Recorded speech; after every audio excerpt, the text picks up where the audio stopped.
Sunday Night Production.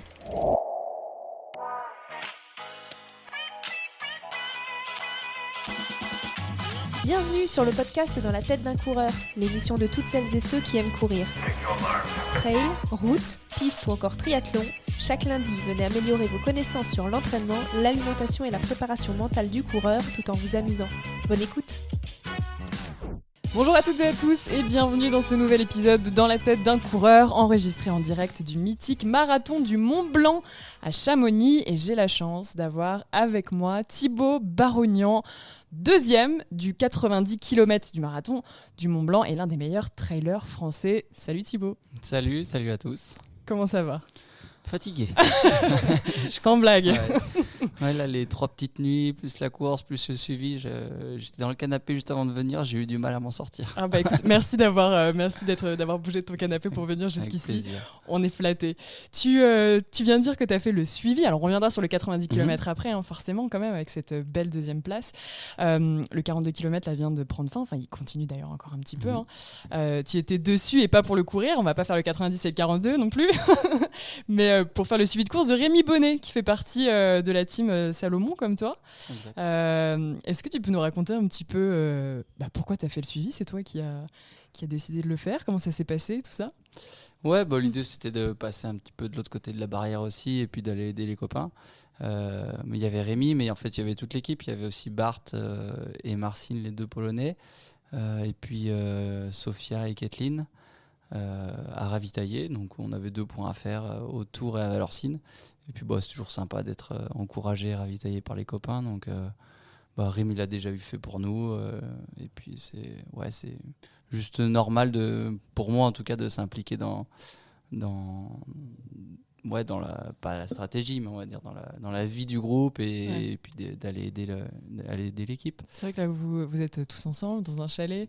Vous avez une bonne relation tous ensemble, tous les athlètes.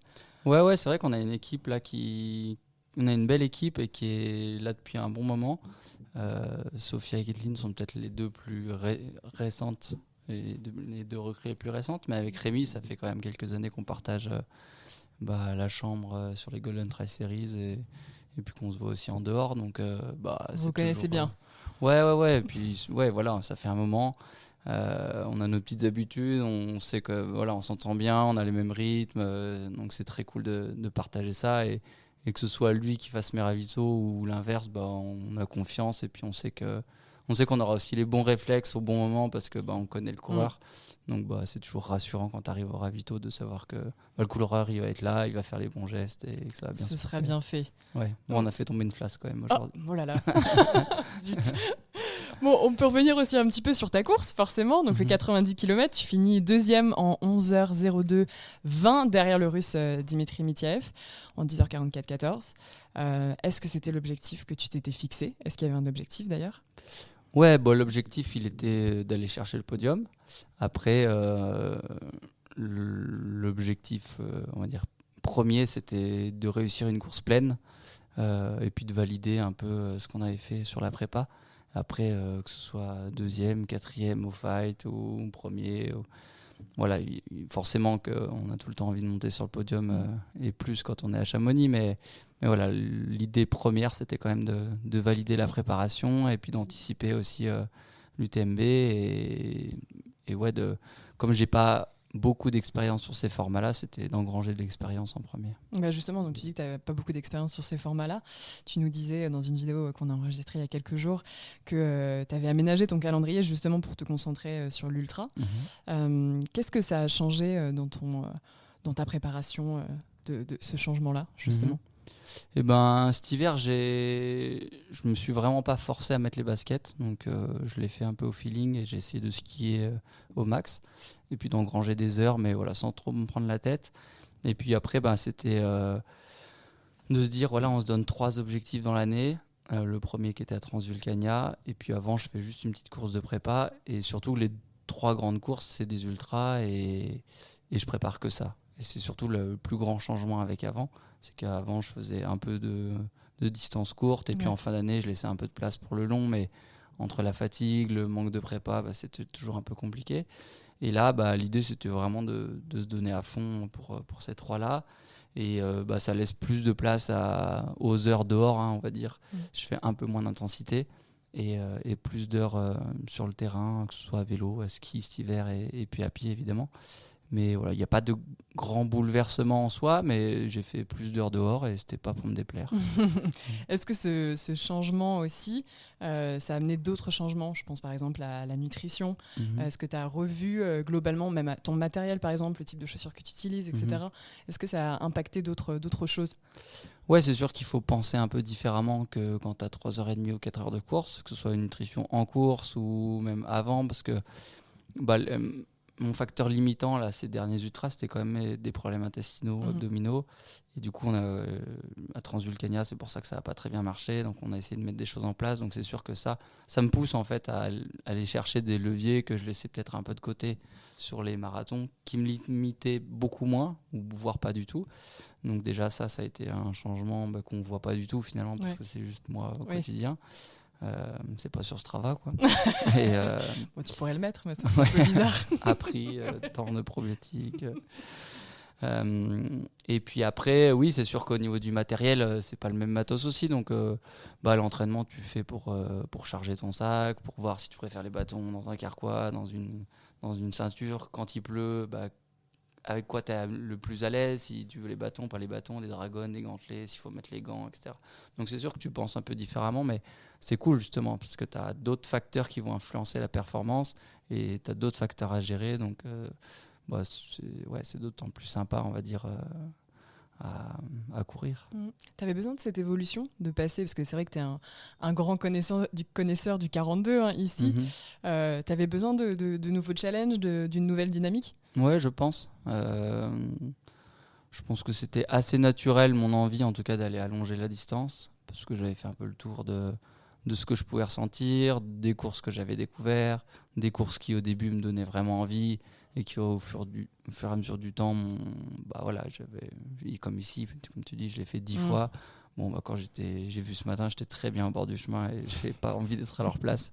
Et oui, je pense que dans la carrière, c'était à la fois un besoin et quelque chose d'assez naturel finalement d'aller, pas de changer de discipline, mais de changer de distance en tout cas. Et quand on est en trail, c'est presque changer de discipline parce que c'est totalement différent. Mais pour moi, en tout cas, pour ma motivation, pour rester...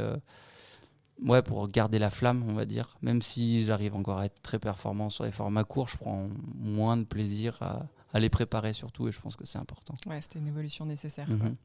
Je change un peu de sujet, mais c'est vrai qu'on t'a vu à l'arrivée faire un gros câlin à ta maman, ce qui était une très belle image. On a vu qu'elle était très fière de toi.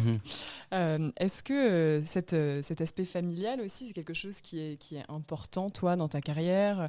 Est-ce que ça intervient de quelque sorte, que ce soit dans ton sport, dans ta préparation ? Est-ce que tu en as besoin ? Ouais, mes parents, ils ont toujours été un pilier, on va dire, dans ma construction d'homme et de sportif. Et je suis sportif depuis tout petit et ils m'ont tout le temps accompagné depuis que je suis gamin sur les courses de ski, au foot et puis en trail maintenant. Et c'est sûr que c'est toujours hyper sympa pour moi de les avoir ici. Et c'est toujours un support qui fait chaud au cœur. Et puis tu vois la fierté dans les yeux de tes parents aussi. Donc c'est assez incroyable. Passer du ski de fond au trail court, au trail long, ils se disent pas où est-ce qu'il va s'arrêter à un moment donné, non ? Peut-être, mais en tout cas, je crois qu'ils prennent toujours autant de plaisir à me suivre dans les aventures. Et puis on voit aussi beaucoup de pays, et de paysages du moins. Et je pense que c'est sympa. Et de le vivre aussi de l'autre côté, je comprends que ce soit hyper grisant à suivre au bord du chemin. Donc j'espère qu'ils continueront à me suivre. On va dire que plus c'est long, plus il y a d'émotions. Voilà, exactement. On s'imagine toujours un petit peu aussi sur ce sujet-là, mais c'est vrai qu'on s'imagine beaucoup de choses autour de la vie des trailers. Ça fait un peu bosser l'imaginaire, on va dire. On a le sentiment que vous avez un peu des rythmes à 100 à l'heure, que ça demande énormément d'investissement, forcément, et que ça laisse pas la place non plus à grand-chose d'autre. Est-ce que c'est le cas pour toi ?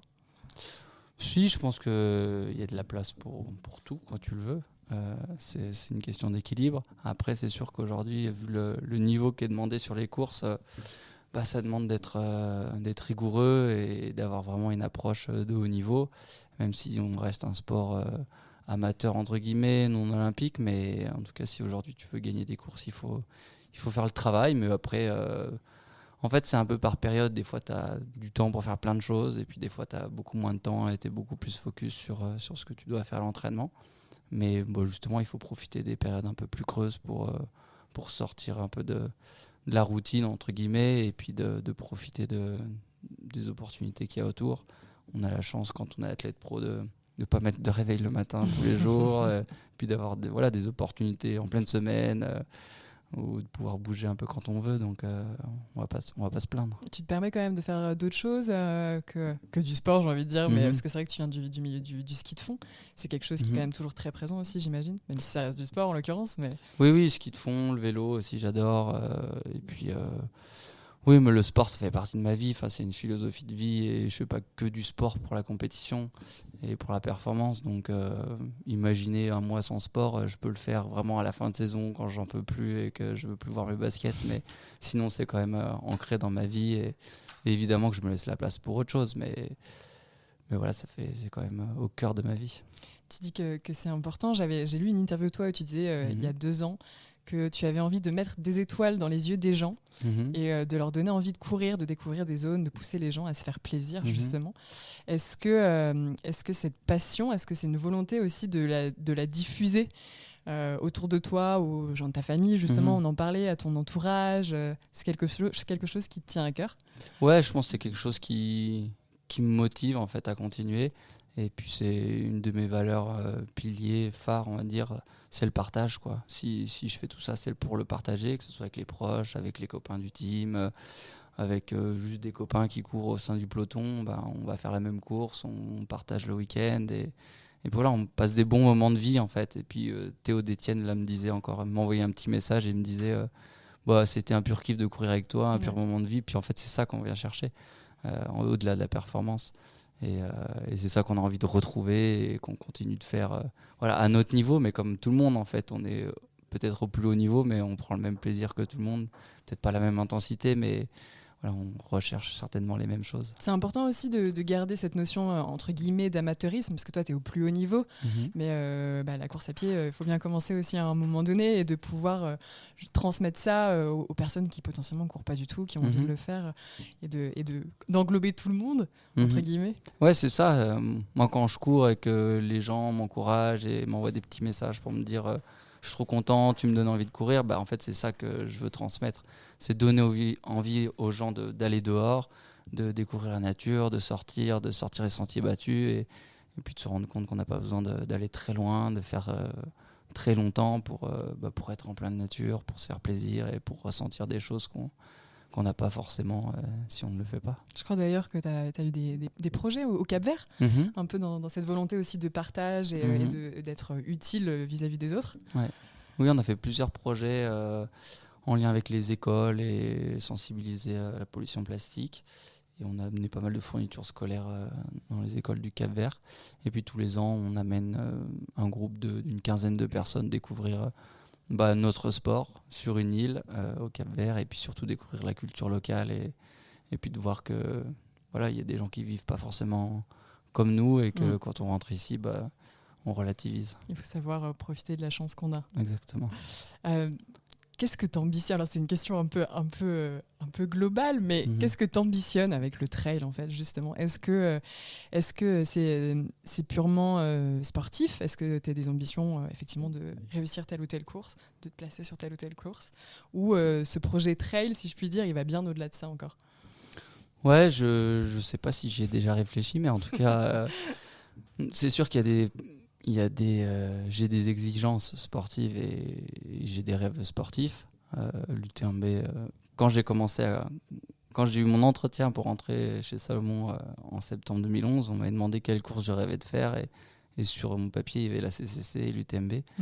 Et donc là je vais courir l'UTMB dans 2 mois et c'est sûr que c'est un rêve, pas de gosse parce que j'ai pas commencé le trail quand j'étais gosse, mais de jeune adulte, de jeune trailer du moins. Ouais. Et oui, je vis le trail, c'est ma vie aujourd'hui, mais je le fais pour vivre des émotions, pour profiter pleinement des opportunités que j'ai aujourd'hui. Et puis je sais pas où ça va me mener, mais en tout cas je fais confiance à ce que ça m'apporte et puis à ce que je ressens aussi. On parle beaucoup de plaisir aussi depuis tout à l'heure, mais il y a quand même cette notion de souffrance qu'on peut pas enlever. En 2012, encore une fois, dans une interview que je lisais toi, tu disais souffrir ne me fait pas peur. Quand tu as fait au moment de ta transition, plus ou moins vers le trail. Comment on fait pour pas avoir peur de la douleur, surtout sur des distances comme le 90 km, parce que la douleur, tu vas forcément l'avoir à un moment donné. Bah oui, en fait, on va chercher. En fait, c'est ce qu'on va chercher. Hein. C'est un peu pousser nos limites et on sait qu'en faisant ça, on peut passer par un peu tous les états. Vendredi, j'ai eu une belle journée. On va dire que je suis pas passé par beaucoup de coups de moins bien. Et des journées comme ça, je sais que c'est assez rare. Donc il faut en profiter.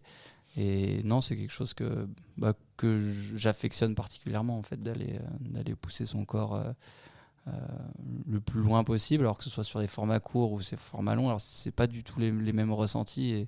Et Francesco Pupi me disait à l'arrivée, en fait l'ultra c'est presque c'est différent, mais je crois que j'ai envie d'y aller parce que c'était hyper ce matin pour eux sur le marathon. La densité était folle et ils ont tous souffert parce qu'ils étaient au max de ce qu'ils faisaient pendant 4 heures et c'était sur un fil rouge en permanence, alors qu'en ultra tu vas souffrir mais dans le temps, tu sais que ça va être long et c'est une plus souffrance à petit feu, tu vas mourir à petit feu un peu. Et alors que sur le marathon tu brûles complètement et à un moment donné t'exploses ou pas, mais voilà, c'est des douleurs un peu, des souffrances différentes, mais on aime ça apparemment. Et tu as appris à la gérer aussi? Tu as fait un travail mental, psychologique, ou c'est avec l'expérience? Non, j'ai pas forcément travaillé ça en trail. Après, comme je fais de la compétition depuis tout petit, je pense que c'est un peu rentré pas dans mes gènes, mais dans mes habitudes de passer par des moments un peu de galère, et que ce soit à l'entraînement ou dehors, ou en course, mais après je m'en rends même plus compte, quoi. Des fois je me dis, tu rentres d'une sortie, t'as pris l'eau pendant 8 heures, t'oses à peine râler, et puis il y en a qui me disent, si t'as le droit de râler, tu viens de te galérer 8 heures, tu souffres pendant 8 heures, voilà, ça fait partie du boulot, quoi. Mais je n'ai pas fait forcément de travail dessus. Je sais pourquoi j'y vais, je sais pourquoi je fais ça. Et puis le jour où j'ai moins envie, je pense qu'il faudra que je me remette en question. Tu as des objectifs clairs en tête, en fait. C'est ce qui t'aide à y aller, on va dire. Ouais, je pense, quand tu arrives à ce niveau, je pense que tu es obligé d'avoir des objectifs. Si tu n'avais pas de course qui fait te préparer autant, je pense que tu mettrais moins d'investissement. Bon, ce que j'ai compris aussi, c'est que tu regrettais pas d'être mis sur le 42, là, en tout cas. Non. En les regardant ce matin, j'ai 0 regret. Tu trouves que ça a aussi évolué sur ces distances-là, justement? Quand tu parlais de la densité, c'est vrai que c'était complètement dingue de les voir tellement groupés, avec des performances assez incroyables. En 10 ans, c'est incroyable l'évolution qu'il y a eu. Mais même ces 4-5 dernières années, là, c'est assez fou. Et maintenant, sur ces distances-là, entre 30 et 40, on voit que c'est comme un marathon sur route, en fait. Il faut être pur spécialiste. Et puis ne préparer que ça et vraiment se donner à fond pour ça. Mais c'est trop bien parce que ça fait évoluer le sport, ça pousse tous les athlètes à être de plus en plus performants, d'avoir une démarche de haut niveau et puis c'est comme ça que le sport grandit aussi, donc c'est que positif. Et puis ça, les gens s'y intéressent aussi probablement de plus en plus. Ouais, certainement. Puis quand tu vois des courses comme ce matin, tu as envie d'en regarder. Tu vois, Rémi et Louzine, jusqu'à les 10 dernières minutes, ils sont ensemble. Incroyable. Les filles, ça a pas arrêté de changer aussi. Donc, regarder. J'ai regardé le live Eurosport dans la voiture quasi toute la journée. C'est ultra cool à regarder. Donc, c'est sûr que ça pousse tout le monde à suivre. Et puis, il y a un grand engouement derrière. Tu sens, toi, d'un point de vue de sportif, que les gens s'y intéressent de plus en plus? Ouais, quand même. De plus en plus de soutien? Oui, après, par les réseaux, par tout ce qui se fait autour, par là où on est aujourd'hui autour d'un podcast, il y a plein de choses qui se développent autour du sport et c'est ça qui fait grandir, c'est la médiatisation, de toute façon. Et puis ça touche de plus en plus le grand public qui ne connaît pas forcément la petite niche du trail. Et là, c'est encore une fois, c'est que bénéfique pour nous les coureurs. Tu penses que le trail va se développer encore plus dans les années à venir ? En tout cas, ça ne fait que progresser, donc on va espérer sur la bonne route. Voilà, que ça reste sur une belle progression et que ça garde l'esprit qu'il y a aujourd'hui. Merci beaucoup Thibaut. Peut-être un petit mot de conclusion, parce que tu parlais de l'UTMB tout à l'heure, en se projetant dans les mois à venir. Est-ce que tu as un objectif précis sur l'UTMB ? Quelles sont tes ambitions là, justement, pour le futur proche et plus lointain d'ailleurs même. Ouais, on va déjà penser UTMB, après plus lointain je vais laisser faire. Quelque chose en son temps. Ouais. Ça va être déjà le gros morceau. Et un objectif précis, non, pas forcément. Un peu comme vendredi, j'ai envie de faire une course pleine et une course un peu qui me ressemble. Mais c'est mon premier 100 miles, c'est la première fois ici sur l'UTMB. Donc il y a plein d'inconnus, c'est ma première nuit dehors aussi, donc j'ai pas mal de paramètres à gérer. Et qui peuvent tout changer, donc c'est compliqué de dire tiens je vais faire sous 22 heures pour le moment, donc je vais essayer de préparer déjà pour faire une course pleine, aller au bout, et puis si elle est pas pleine, il en manquera un morceau, mais ça sera forcément de l'expérience pour les prochaines éditions, et donc voilà, l'idée ça va être d'être prêt à prendre le départ et d'engranger de l'expérience ensuite. Eh bien, écoute, bon courage. Merci. Pour cette préparation de l'UTMB et encore bravo pour cette très belle deuxième place sur Merci le 90. Et puis bonne continuation à toi. Merci beaucoup Thibaut. Merci à tous. Et on enchaîne tout de suite avec un duo détonnant, Corinne et sa fille Manon, qui ont couru respectivement le 90 et le 42 km. Bonjour à toutes les deux. Bonjour. Bonjour. Alors ma première question quand même, elle va s'adresser à Manon particulièrement, qui vient tout juste d'arriver. Donc merci d'être venue jusqu'à nous. Tu as couru le 42 là tout à l'heure. Est-ce que ça va ? Tout va bien. Pas trop fatiguée ? Non, ça va, je suis tout bien. Parfait. Et bon, je parle de Manon qui vient d'arriver du 42, mais Corinne, tu as également couru le 90 il y a 2 jours. Oui, donc le 90, donc on l'avait fait l'année dernière avec Manon justement, qui est une course très exigeante, et j'y suis retournée cette année. Donc on a eu des super conditions nous, donc très chaud, donc on n'était pas vraiment encore habitués à cette grosse chaleur. Donc c'était un petit peu dur. Moi j'ai été blessée depuis les bois, donc j'ai fini un peu la dernière partie dans la douleur. Mais voilà, je suis allée au bout et très contente. Et le parcours il est exceptionnel, quoi. Il est juste somptueux. Maintenant, entre le 90 l'année dernière et le 42, qu'est-ce qui... J'allais dire qu'est-ce que tu as préféré, mais... Moi j'avais décidé de ne pas remettre le couvert cette année sur le 90 parce que j'avais trouvé très dur.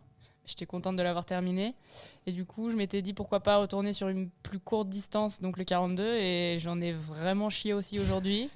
Les termes sont posés. Et il a fait froid, mais je suis contente d'avoir terminé aussi. C'est vrai que vous avez eu des conditions fondamentalement différentes entre le vendredi et le dimanche. Je pense, ça n'avait rien à voir. Ça n'avait rien à voir. Ouais. Bon, alors du coup, je l'ai dit en introduction, vous êtes mère et fille. Est-ce qu'on peut en apprendre peut-être un petit peu plus sur vous ? Vous habitez Chamonix d'ailleurs, vous êtes des locales. Oui, donc Manon est une pure chamonière puisqu'elle est née à Chamonix. Hein. Et depuis maintenant 2 ans, 3 ans, 2 ans, je l'emmène avec moi sur les longues distances et elle prend goût, et je suis très contente de l'avoir mis, de lui avoir donné cette passion et qu'on puisse partager toutes les deux ces moments qui sont très riches parce que on a des moments de joie, de doute, de pleurs, de fatigue, de ras-le-bol, de tout, et en fait c'est des moments qui sont hyper bien partagés, quoi. Donc c'est toi, Corinne, si j'ai bien compris, qui a mis ta fille au trail. Oui, tout à fait, parce qu'il y a quelques années, elle trouvait que courir, ça servait vraiment à rien et qu'elle ne voyait pas l'intérêt de faire du trail longue distance. Donc, je dirais que ça fait 6 ans peut-être. Il y a 6 ans, elle était partie courir à La Réunion, la Diagonale des Fous. Ah oui. Et je l'avais accompagnée, et c'est vrai qu'il y a quand même pas mal de balades à faire là-bas, et j'avais absolument rien fait, je voulais pas en entendre parler, et je sais pas, de fil en aiguille, je m'y suis mis un petit peu, des 10 km, des 20 km. Puis après je suis tout de suite passée sur l'étape supérieure, j'ai commencé tout de suite avec un 80, et je me suis après lancée dans la longue distance avec ma mère, et c'est vrai que c'est quand même des bons moments. Bon, il y a des moments où c'est un petit peu plus compliqué, on s'insulte un peu, mais ça finit toujours bien, et c'est toujours un très bon souvenir à la fin. Corinne, toi, ce goût de la course à pied, du trail, il vient d'où? Il date d'il y a longtemps ou... Alors moi, ça fait une dizaine d'années que je me suis mise à la course à pied. En fait, j'ai commencé parce que j'ai pris ma licence au club de course à pied à Chamonix. Donc un club qui est vraiment super et j'ai pris goût. Et bon, j'ai tout de suite compris que de toute manière, j'étais pas hyper rapide, mais par contre, j'aimais tout ce qui était en endurance et avec un gros mental. Et du coup, j'ai tout de suite apprécié les longues distances. Et qu'est-ce qui t'a donné envie de dire à ta fille, ok, est-ce que tu courais quand même un petit peu à la base ou tu faisais d'autres sports? De base, je suis sportive, je fais beaucoup de ski alpin, je suis monitrice de ski. Et du coup, oui, j'ai fait pas mal de sports quand j'étais jeune, pas forcément vraiment la course à pied, mais d'autres sports. Donc pourquoi pas, je me suis lancée aussi là-dedans parce qu'elle en faisait beaucoup, et puis que mon frère également en faisait beaucoup, et je me suis dit, je vais essayer. Puis c'est vrai qu'après, on y prend vite goût, j'ai envie de dire. Puis on a toujours envie d'aller découvrir d'autres paysages, voir autre chose. Et c'est vrai que ces courses-là, pour ça, elles sont quand même pas mal. C'est un virus familial, du coup. Un peu, ouais. On a un peu tous piqué, ouais. Les 3 enfants, parce que même Carla, la petite sœur, elle a fait le 10 km cette année. Elle a 17 ans et ça y est, elle s'y est mise aussi. Pareil, elle n'était pas très course à pied. Là, cette année, elle a voulu faire le 10 km et... Je pense qu'on va aussi, je pense qu'elle va apprécier aussi la course à pied, quoi. Quand on habite à Chamonix, est-ce qu'on arrive, on peut couper au trail parce que on sent qu'il y a tellement des sentiers magnifiques que ça doit donner envie aussi forcément d'aller explorer. C'est vrai qu'ici, Chamonix, on est quand même sur la Mecque du trail, quoi. Hein. Moi, justement sur le 90, j'ai beaucoup discuté avec des gens et même là, en allant récupérer Manon sur des endroits où je parle un peu avec les coureurs. En fait, on est quand même, nous, on est hyper privilégiés parce que c'est vrai que les gens qui viennent de plaine ou ils font pas de dénivelé, ils ont encore, je dirais, encore plus de mérite que nous, quoi, parce qu'ils arrivent ici et ils sont pas prêts à ce que nous on vit tous les jours, quoi, en fait. Pourquoi le 90? C'est vrai que c'est une question peut-être un peu bête, mais tu dis que t'es pas rapide, etc. Mais c'est quand même des distances qui sont assez incroyables. Il faut pouvoir le faire. Qu'est-ce que tu cherches sur des si longues distances? Alors, surtout, en fait, surtout sur le 90, je trouve que c'est la plus belle course de la vallée. Hein. C'est vraiment une course qui est somptueuse. Quoi. On fait vraiment le tour, on fait tout le tour. Quoi. On part du balcon sud et on revient par le balcon nord. Et franchement, quand on monte le matin à 4h du matin et qu'à 5h du matin, il y a le lever du soleil sur Bel-Achat, je pense que là, on en prend plein les yeux. Quoi. Et même en étant d'ici, je dirais qu'on est encore à sortir nos téléphones et prendre des photos. On se lasse jamais. Ouais, jamais. Ouais. Alors, j'imagine que ceux qui viennent et qui ne sont pas forcément d'ici, ça doit être quand même incroyable pour eux. Toi, Manon, qu'est-ce qui t'a fait... tu dis que tu as commencé par des petites distances, 10 km, 15, 20, ce qui est déjà pas mal. Hein. Qu'est-ce qui t'a donné envie de continuer et même d'aller très rapidement vers des distances plus proches de l'ultra parce que je dirais de suivre ma mère, du coup. Et puis c'est vrai que je suis un petit peu comme elle, du coup, je suis un petit peu plus endurante que rapide. Du coup, c'est vrai que des formats un petit peu plus longs, ça part moins vite. C'est tout de suite, on va dire que nous, on a tendance à plutôt partir doucement et plutôt en fin de peloton, on va dire. Et on ramasse quand même pas mal de personnes au bord du chemin qui sont parties à bloc. Et nous, en fait, on est plus diesel, je dirais. Petit à petit. Mais ça arrive au bout. Voilà, ça arrive toujours au bout. Jamais eu d'abandon dans tout ce qu'on a fait jusqu'à présent. C'est vrai, ouais. On s'est toujours tiré l'une et l'autre. Bon, il y a eu des coups de mou, des hauts, hein, mais on est toujours allé au bout. Tu dis que c'est ta mère aussi qui te fait continuer. C'était une vraie volonté aussi de passer des moments de qualité, j'ai envie de dire, ensemble, de partager quelque chose toutes les deux? Enfin, je vais peut-être laisser Manon répondre, mais c'est vrai que oui, c'est des moments qui sont très riches en fait en émotions. L'année dernière, on a fait l'UTMB toutes les deux. Et Manon, elle a pas beaucoup. Moi, j'ai un peu plus de temps, mais elle a pas beaucoup de temps de s'entraîner. Et c'est vrai que la première nuit était très compliquée au point où elle voulait arrêter parce qu'elle se sentait pas. Et en fait, j'ai réussi à la pousser, à lui faire prendre confiance en elle et à la faire aller jusqu'à Courmayeur où là, elle a vu que en fait, elle était capable et que ça allait bien se passer, quoi. Et ça s'est bien passé. Ça te donne de la force. Ouais, D'être avec, du coup, c'est ce que je disais, c'est que les départs sont toujours un petit peu durs. Ça part vite. Dans notre tête, on se dit ça va être long. On est le premier soir, on sait qu'on va faire 2 nuits dehors. Demain, à cette heure-là, on est encore là. C'était la phrase que je lui répétais tout le temps. Et en fait, plus t'avances et en fait, plus t'es sur le retour. Et à la fin, c'est passer la ligne, c'est des émotions de dingue. En vrai. Sans ta mère, tu penses que tu l'aurais pas fini? J'aurais arrêté. Honnêtement, j'aurais arrêté, ouais. Vous encouragez l'une l'autre. Ouais. Ça fait apprendre quand même pas mal de choses parce que finalement, ça finit toujours par faire le tour. On a un coup négatif, on voit tout en mal et ça finit vraiment par faire le tour parce que le lendemain, je suis repartie nickel. J'ai fait une petite sieste, 30 minutes à Courmayeur et je me suis réveillée et j'avais l'impression que c'était un nouveau jour et que c'était nickel. C'était reparti. Cette passion commune du coup pour le trail, ça vous a rapproché aussi en un sens? Oui, je pense que ça nous a rapprochés, ouais. C'est sûr que quand on passe 42 heures dehors, on n'a quand même pas trop le choix de se parler, de discuter, même si... Bon, Même si des fois, c'est pas très simple. on se parle pas pendant 42 heures, mais... Et si des fois, elle n'a pas envie de me parler et qu'elle m'envoie bouler parce qu'elle n'a pas envie que je lui parle. Mais oui, on se raconte plein de choses, mais on a le temps. Puis on a un peu que ça à faire, du coup. C'est bien, c'est bon point, vous avez des sujets de conversation à traiter Ouais, dans ces moments-là. Ouais. Non, c'est vraiment... c'est vraiment un chouette partage et je pense que... Enfin, moi, je reconnais que je suis privilégiée de partager ça avec ma fille. Hein. Je trouve que c'est vraiment... je la remercie parce que c'est vraiment des moments... je pense que c'est des moments concrets qui sont très, très, très intenses, quoi. Tu parlais, Corinne, de l'entraînement en disant que Manon n'avait pas forcément trop le temps de s'entraîner. Justement, comment vous vous entraînez? Parce que vous avez un travail, hein, toutes les deux. Vous nous expliquerez un petit peu ce que vous faites, qui vous demande beaucoup de temps. Comment on trouve du temps là-dedans, dans une vie active? C'est pas facile. C'est vraiment pas facile. Moi, l'hiver, je suis monitrice de ski et j'entraîne le ski club d'Argentière. Donc j'ai des enfants qui sont en 5e, 4e, je les ai toute la saison. Et l'été, j'ai repris la gérance d'un restaurant avec mon beau-père, où j'y travaille. Et du coup, dès que j'ai un petit moment pour m'échapper, je vais faire un petit tour à proximité, mais mes entraînements ne dépassent jamais 15 km. C'est le max, quoi. C'est vraiment le max.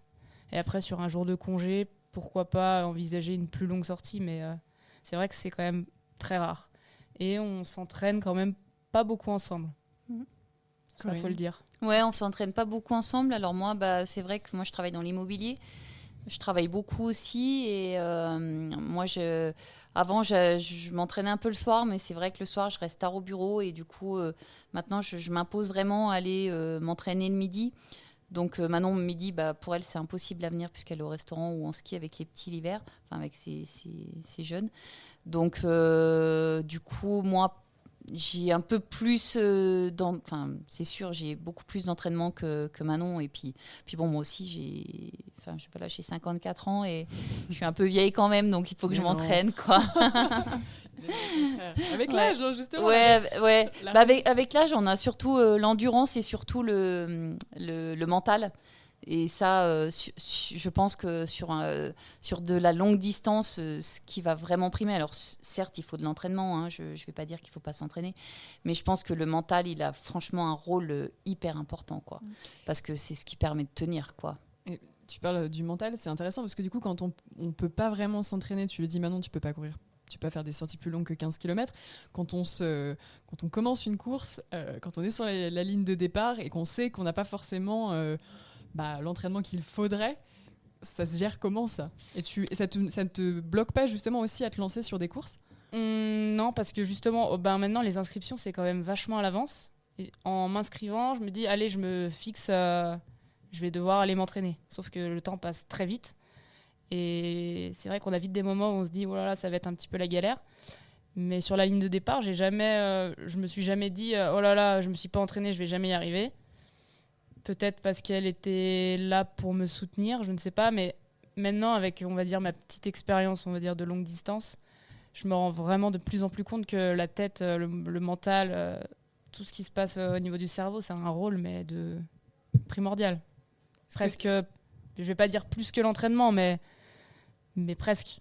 Est-ce que tu dirais presque au début que l'innocence et ne pas savoir ce qui t'attendait t'a aidé aussi finalement? Peut-être. Après, je sais toujours un petit peu à quoi m'attendre parce que c'est des courses qu'elle a déjà fait avant, sans moi.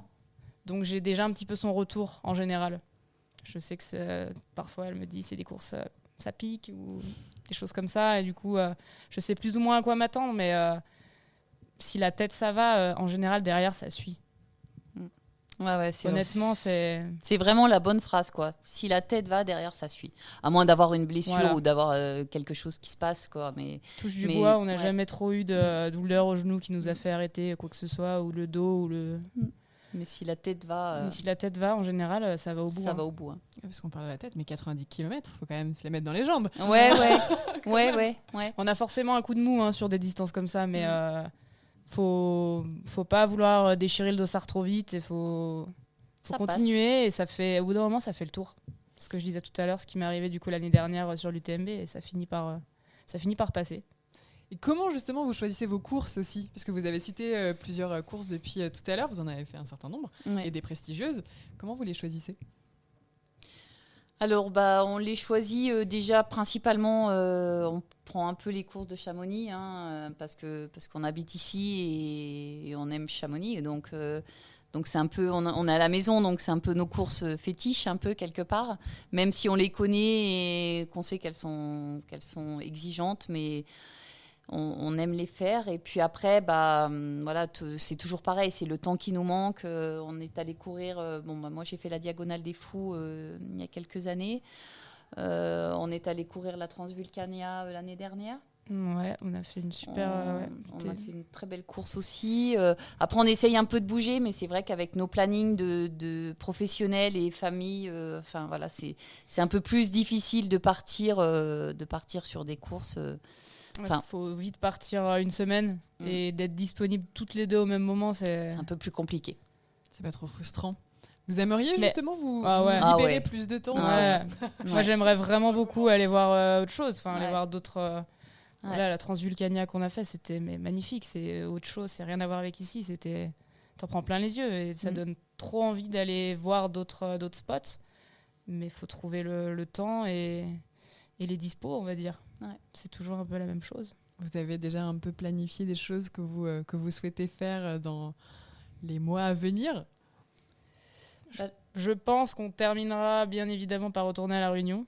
Parce que je suis un petit peu frustrée quand même d'y être allée quand elle a couru et de rien avoir fait. Je dirais peut-être pas que je ferai la grande, je sais pas, mais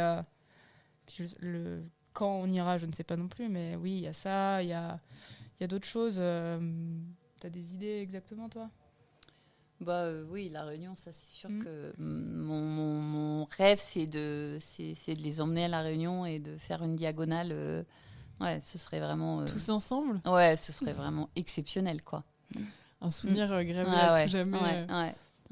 Si vous deviez justement encourager les gens à se lancer en famille, entre frères et sœurs, entre parents et enfants, c'est vraiment quelque chose que vous encouragez? De faire du trail ensemble? Enfin, ensemble, vraiment. Ouais, je pense typiquement aujourd'hui où j'ai couru toute seule, t'es seule. T'as personne avec toi. J'ai la musique, j'essaie de discuter un peu avec des gens qui sont autour, mais c'est différent. C'est complètement différent. Et à deux, t'en as toujours une qui va mieux que l'autre à un moment donné. Et du coup, on se tire vers le haut, j'ai envie de dire. Et puis surtout, ce qu'il faut pas... ce que je répète souvent à Manon, c'est que elle a eu 25 ans l'année dernière. Et elle a quand même fait l'UTMB l'année dernière. Elle était une des plus jeunes de l'UTMB. Il y avait une jeune asiatique aussi, mais qui était pro, je crois. Ouais, j'étais la deuxième plus jeune de l'UTMB. Et franchement, c'est vrai qu'on maintenant on voit un peu plus de jeunes sur les longues distances, mais c'est vrai qu'il y a 5-6 ans, il y avait un peu moins de jeunes. C'était plus une génération 30-35 mais maintenant, les jeunes y vont facilement. Et je trouve que Manon, c'est très à son honneur parce que les jeunes, et sur la longue distance, elle le tient bien, quoi. Ça, c'est pareil, c'est vrai que c'est effectivement que ce soit dans le haut niveau, on l'a vu là sur le marathon du Mont Blanc, où il y a beaucoup de très jeunes dans l'ultra. Ouais. Au niveau amateur, de plus en plus aussi. Ça t'a jamais fait peur de très rapidement du coup aller sur de l'ultra? Tu t'es dit, il n'y a pas eu de barrière La toute première fois où je me suis lancée, c'était sur une course à Annecy où c'était un 80 bornes. Ouais. La toute première que j'ai fait, c'était à Annecy. Sur le coup, je me suis dit, c'est quand même une distance de dingue, quoi. Je crois que je suis passée de 35 km à 80 en fait. Je me suis dit, il y a quand même un gap, ça va être compliqué, différent. Et étonnamment, ça s'est bien passé et on oublie un peu le lendemain et on a envie de faire encore plus du coup. Et on a envie d'y retourner. On a envie d'y retourner et d'en trouver une autre. Et de fil en aiguille, on a fini sur l'UTMB assez rapidement. C'est un effort, c'est des sensations qui sont vraiment différentes. On a peut-être grillé quelques étapes, mais on y allait. On y allait, ouais. On l'a fait. Ouais. Et vous regrettez pas? Non. Ah non, pas du tout, non. C'est vrai qu'on n'en a pas beaucoup parlé aussi, mais on parlait du fait que vous aviez une vie active. Ouais. Mais est-ce que vous faites quand même un petit peu attention à tout ce qui est autour, c'est-à-dire la nutrition par exemple, le sommeil, c'est des choses que vous prenez, je vois des yeux qui se lèvent, que vous prenez en compte, ou vraiment, on va dire que c'est plus le cœur et le feeling qui parlent dans honnêtement, tout ça. Cœur et feeling. Ouais, honnêtement, c'est le cœur. Non, on n'a pas du tout de on n'a pas de nutrition, régime alimentaire, on n'a pas de nutrition. On vit. En fait, on vit, Voilà, on vit et on fait pas. C'est vrai qu'on va pas faire attention 15 jours avant parce qu'on va faire une. Peut-être qu'on n'est pas raisonnable, mais c'est vrai qu'on aime la vie, on aime les gens, on aime profiter et. En m'inscrivant sur des choses comme ça, j'ai pas envie non plus que ça devienne une barrière et de me dire il va falloir que je fasse 3 mois en mangeant ça, j'ai pas le droit de boire de l'alcool, j'ai pas envie de ça. Je me suis pas mis à faire un sport pour me mettre, on va dire, des barrières. Donc on vit et c'est tout au feeling. Est-ce que vous trouvez aussi peut-être maintenant que le trail, on est trop dans cette notion de performance et peut-être un peu moins de plaisir, comme vous en parlez en fait? Ouais. Je pense vraiment, ouais. Je pense que maintenant, vraiment, justement, je disais, il y a beaucoup de jeunes maintenant sur la longue distance. Et je trouve que là, on est vraiment... d'ailleurs, on en parlait tout à l'heure avec Manon, et moi, je l'ai vu sur le 90 aussi. Oh, ça court vraiment très, très fort, quoi. Très, très fort.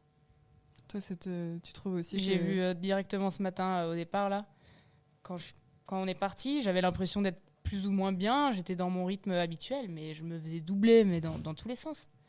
Et en fait, déjà, c'est une distance qui est moins longue, peut-être que ce que j'ai l'habitude de faire, donc ça va plus vite, comme on disait tout à l'heure. Mais ouais, j'ai trouvé que les gens couraient quand même vraiment beaucoup. Quel est le message justement que vous voulez passer aux gens qui nous écouteraient, qui ont peut-être hésitent aussi à se lancer sur du trail en se disant oui, mais non, en fait... il faut beaucoup s'entraîner, c'est forcément pour des gens très très très très forts. Qu'est-ce que vous avez envie de répondre à ça, vous, avec vos expériences personnelles? Je ne veux pas dire qu'on en est la preuve du coup, mais honnêtement, si on a envie, il faut y aller. Il ne faut pas se priver par rapport à la nourriture, par rapport à la fête, on va dire, par rapport à tout. Il ne faut pas se priver, il faut y aller. Et après, ça se fait tout au feeling. On continue de vivre, ça se passe très bien. On garde une vie sociale. Ça reste un véritable loisir. Ça reste un véritable loisir. Et je pense que vraiment, si on en... Enfin, je pense qu'il y a plein de gens qui pourraient s'y mettre. Souvent, les gens ils nous disent « non, mais je ne suis pas capable ». Mais en fait, on est tous capables, quoi. Faut juste se dire on y va. Peut-être se botter un peu les fesses et puis voilà, et puis commencer par peut-être du plus court. Il n'y a pas vraiment que du grand. Mais je pense qu'on est tous capables de faire ça et de trouver beaucoup d'épanouissement dans ce sport. Ouais. Et de venir découvrir des jolis sentiers et randonnées du coin de Chamonix. Ça c'est vraiment... Il y a de quoi faire. Il y a vraiment de quoi faire. Il y a de quoi faire, mais on a tous notre place. En tout cas, sur toutes les distances, il n'y a pas de barrière à se mettre. Ça se passe très bien. Génial. On a tous notre place. C'est vraiment ce qu'il faut retenir. Et j'ai envie de vous dire qu'on va se quitter sur ces beaux mots, ces bons mots. Et je vous remercie beaucoup à toutes les deux d'être venues dans ce podcast. Merci à vous. Et aussi de mettre en avant l'aspect du trail amateur, parce que c'est très important aussi de le mettre en avant. Et bravo pour ce très beau lien que vous avez toutes les deux. Ouais. C'est vrai que souvent, je refais une aparté, c'est vrai que souvent on parle, on est souvent sur le trail perfectionnement comme on disait, et le trail amateur on est un peu moins mis à l'honneur parce que voilà, c'est vrai qu'on est surtout ciblé sur les élites, mais en fait vraiment faut que les gens ils savent qu'on soit élite, trail amateur, voilà, c'est le même sport et on a tous la même difficulté de toute manière quand on est dedans. Et que ça en vaut la peine. Ouais, et ça en vaut la peine. Merci Vraiment. Corinne, merci Manon. Merci. Merci à vous. À très bientôt. Merci. Merci d'avoir écouté cet épisode et merci aux équipes d'Iron et Salomon d'avoir rendu cet épisode possible, ainsi qu'à l'hôtel Le Morgan qui nous a accueillis. Et retrouvez Guillaume dès vendredi pour un nouvel épisode de Dans la tête d'un coureur.